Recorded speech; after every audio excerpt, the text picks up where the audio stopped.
Hello everyone, welcome back to my channel.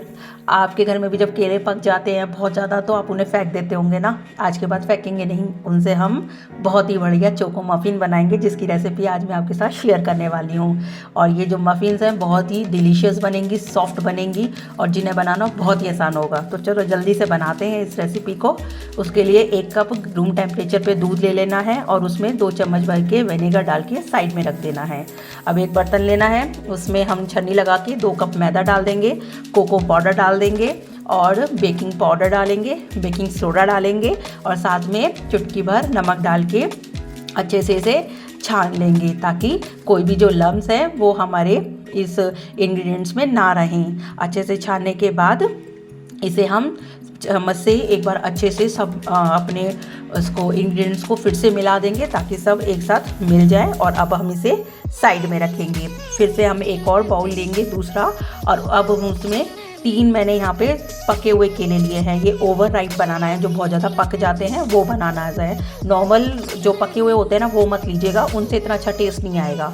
और उसके बाद हमें इन केलों को फोर्क की हेल्प से अच्छे से मैश कर देना है, स्मूथ कर लेना है। लेकिन बनाना के चंक्स रहने चाहिए, जो कि जब आप उसे खाएंगे तो टेस्ट भी देगा और टेक्सचर भी देगा। तो उसके बाद मैंने इसमें 3/4 पीसी हुई चीनी डाल दी है, 3/4 कप। और उसके बाद इसमें आधा कप मैंने इसमें ऑयल डाल दिया है और 1 चम्मच भर के मैंने इसमें वनीला एसेंस डाल दिया है। और अब हम इन सब चीज़ों को अच्छे से मिक्स करेंगे जब तक हमारी चीनी अच्छे से मिक्स ना हो जाए। सारे ये इंग्रेडिएंट्स जो हमने डाले हैं अच्छे से मिक्स ना हो जाए तब तक हमें इन्हें मिक्स करना है। और ये देखिए बढ़िया से ये अच्छे से मिक्स हो गए हैं, चीनी बिल्कुल अच्छे से डिज़ोल्व हो गई है।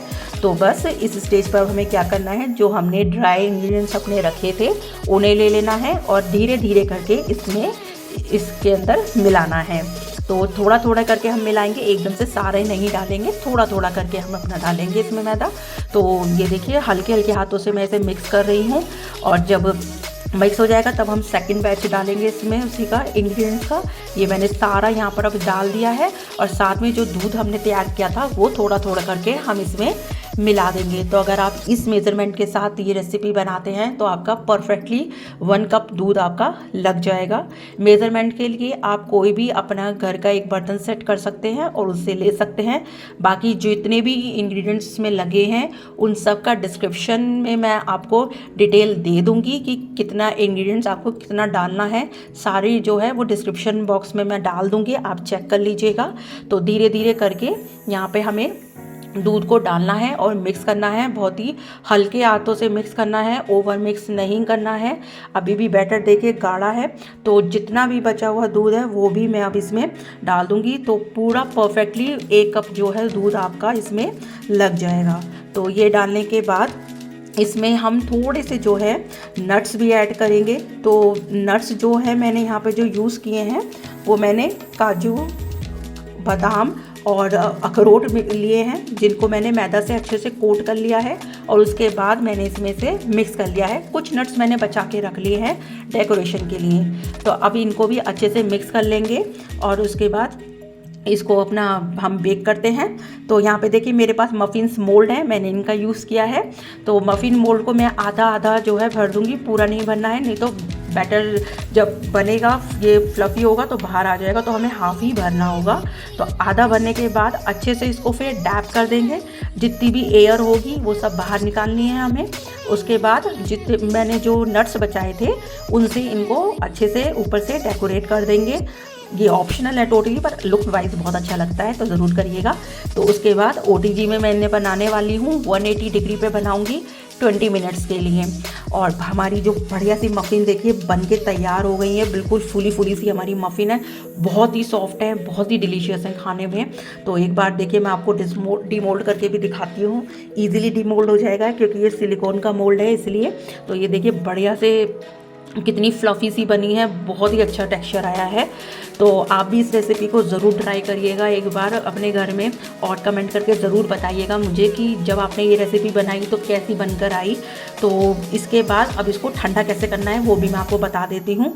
इसके सारी जो मफ़िन्स हैं उनको मैंने एक ट्रे के ऊपर, एक जाली के ऊपर रख दिया है, ताकि नीचे से जो है इनमें पानी ना आए, मॉइस्चर ना आए, नीचे से भी इन्हें हवा लगती रहे और ये अच्छे से ठंडी हो जाए। जनरली आप लोग क्या करते हैं, केक या मफ़िन को आपने डिमोल्ड करा और ऐसी प्लेट के ऊपर रख दिया, जिससे नीचे मॉइस्चर आ जाता है, जिससे वो थोड़ी सी सोगी सी हो जाती हैं। आप खाते हैं तो थोड़ी गिलगिली सी हो जाती हैं। तो ये बहुत ज़रूरी स्टेप है फॉलो करना, तो उसको ज़रूर फॉलो करिएगा ठंडा करने वाला। और उसके बाद थोड़ी सी मैंने पिसी हुई चीनी डाल दी है डेकोरेशन के लिए। बस हो गई हमारी मफ़िन तैयार, बढ़िया से टेक्सचर वाली, देख रहे हैं ना।